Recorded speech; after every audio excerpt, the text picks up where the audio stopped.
thing, but with Max and Colton, what's their status? Yeah, day to day. I mean, both coming along. We'll see with Colton a little bit more today, hopefully. I would expect Max to be ready to roll. Is this kind of how it's going to be handled, do you think, with Max the rest of the season, just sort of managing it? Yeah, just manage him. I think, he doesn't miss many snaps. We're okay. He understands the defense well. It's really about managing the player, making sure we take care of his health first. Don't have anything that can happen to him that can be significant after the season. That's first and foremost, and we'll go from there. But you feel he'll be ready to go on Sunday? Without doubt. That's how I feel good about it. AP, I was talking to Braylon Edwards this week about you, and he shared that even when you guys were players, your friends thought you were a coach. I'm curious, a head coach. Has it always been something you aspired to? Because your friends saw it. Is it something that you dreamed of? Well, when you look at a head coach, what's the first quality you look for? Leadership. Mm-hmm. I've kind of always had that, I felt. I never was a follower.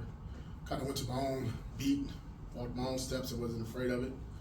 Only looked at my shadow and obviously learned from my mistakes. But I think just the way I approach myself, again, being only child, always having to defend for yourself, not always being the top pick, the number one guy, and you find other ways to find your way through life and through sports. And for me, and having belief in myself through hard work, I felt that was something that was a strength of mine.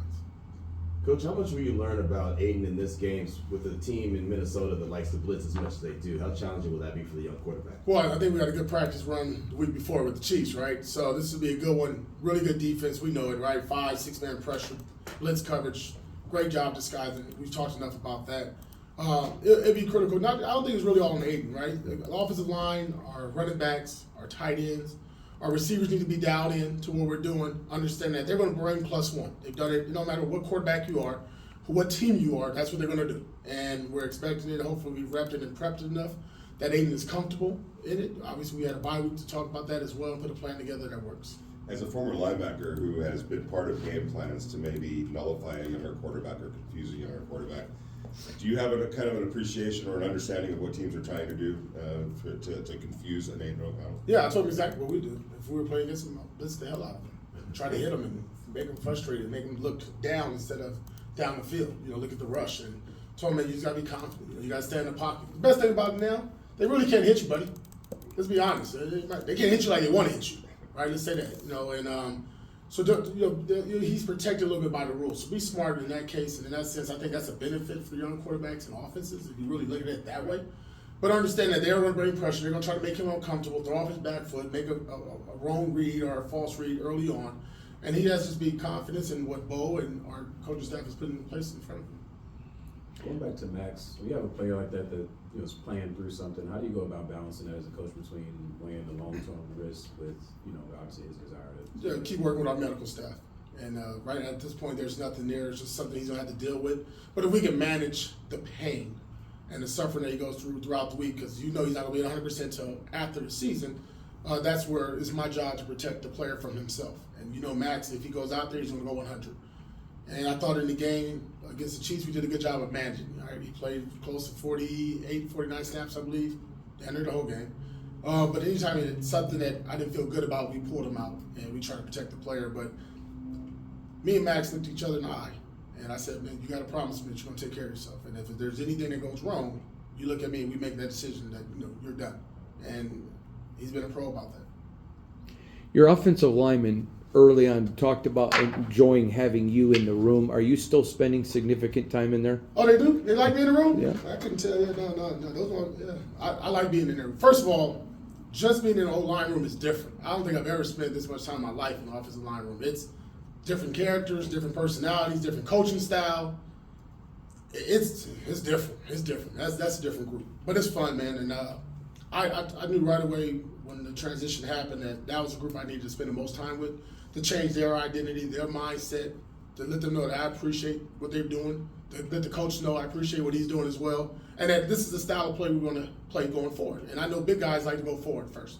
And that's our mindset, obviously, as you've seen. We're going to run the ball. We'll do other things, and we got opportunity to throw it, we'll throw it. But that's the mentality of most offensive linemen, right? They want to hit somebody in the mouth first. We want to be the guys that swing first. When you look at a player like Justin Jefferson and you're starting a game plan, how much do you hone in on somebody with his your exceptional abilities? Yeah, I mean, elite talent, right? You know, what number you want to put him at? I don't know, 1, 2, or 3, but he's in one of those, right? And it's a challenge. You know, the sad part about it, he hasn't been playing.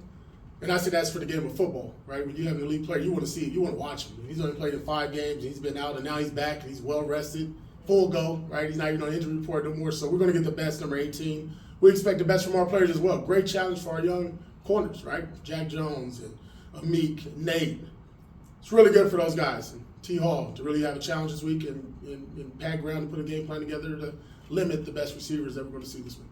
Coach, when you look at a player like Amir Abdullah, can you just talk about, you know, the spark that he provides on special teams as well as in the running back room and kind of, you know, how he sets the tone for the rest of the team? Well, I'm glad you talked about him because here's a guy, you know, one of the first guys down there on kickoff, on special teams going down there. Huge tackles. I don't know if he has 10-plus tackles on special teams, which is a good year for a special teams player. But just his physicality, you look at him, you wouldn't think nothing about that, right? But one of the stronger players, you know, he plays with that chip on his shoulder. He's very dynamic. And then in the passing game for us on third down, his ability to make plays. And obviously we got to keep working on that and growing that role for him as well. But I just appreciate the selfishness. Here's an elite running back, a guy that can really change the game probably for most teams, and he has to take a step back because we have one of the best running backs in our room. Can you say the same thing about Brandon Bolden as well? Yeah, to me, I think one thing about the league coming back into it now that most teams don't appreciate veteran presence.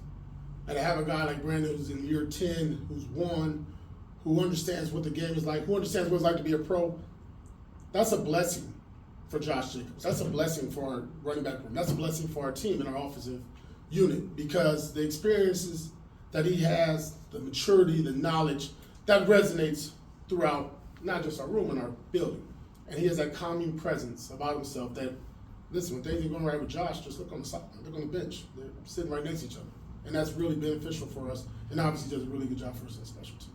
Since you've taken over, the physicality of this team has gone up considerably. Obviously, that's a reflection of you and your leadership. How happy are you with the way the guys have responded to your call for being more physical? Yeah, I asked him. I mean, again, and we talked about it a little bit earlier. It's only so much you can do with physicality, right? We can't even put pads on now, but it's a mindset, right? Mm-hmm. It's a mentality. It's a purpose of how we want it to look, how we want it to sound.